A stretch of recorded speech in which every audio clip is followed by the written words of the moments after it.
বাহার ভাই এই ওষুধগুলো নিয়ে আসুন। কুইক।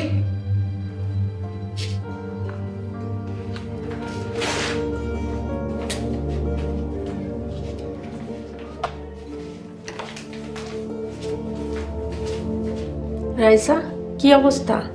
মা, জ্বর অনেক বেশি, হসপিটালে নিয়ে গেলে ভালো হতো। তুই ওর বাড়িতে নিয়ে আইসস কেন? আমারে ফোন দিলেই তো হইতো, আমি ওর হসপিটালে নেওয়ার ব্যবস্থা করতাম। আর এখন যদি কিছু হইয়া যায় তো বিরাট ঝামেলায় পড়তে হইব।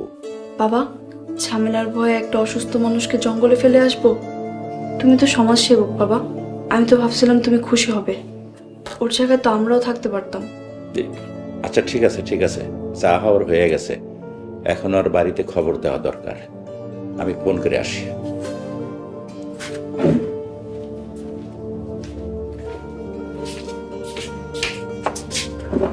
রাইসা, তোর বাবার সব কথা তুই নেগেটিভলি নিস কেন?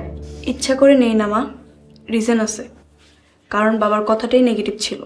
মনে রাখিস, তোর বাবা তোর লক্ষ লক্ষ টাকা খরচ কইরা ডাক্তার বানাইছে। আমি কখনো ভুলবো না মা, কিন্তু তোমরা ভুলে যাচ্ছ। ডাক্তারি একটা মহান পেশা, সেবামূলক পেশা, মানুষের জীবন রক্ষার জন্য কাজ করে ডক্টর।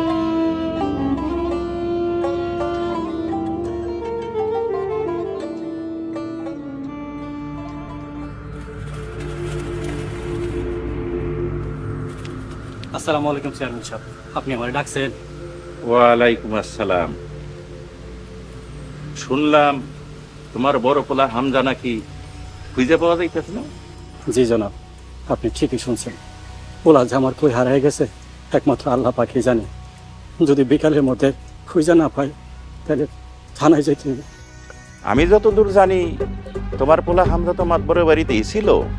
তারে ধরো, তারে চাপ দাও, তাইলেই তো হয়। জি না চেয়ারম্যান সাহেব, মাতবর সাহেব কিছুই জানে না। আমার পোলা সকালে তার বাড়ি থেকে বিদায় নিয়ে বাড়ি হয়েছে। আচ্ছা ঠিক আছে, সবর করো, তোমার মনের অবস্থাটা আমি বুঝি। শোনো, তোমার পোলা হামজা অসুস্থ শরীর নিয়ে জংলায় অজ্ঞান হয়ে পড়ে আছিল।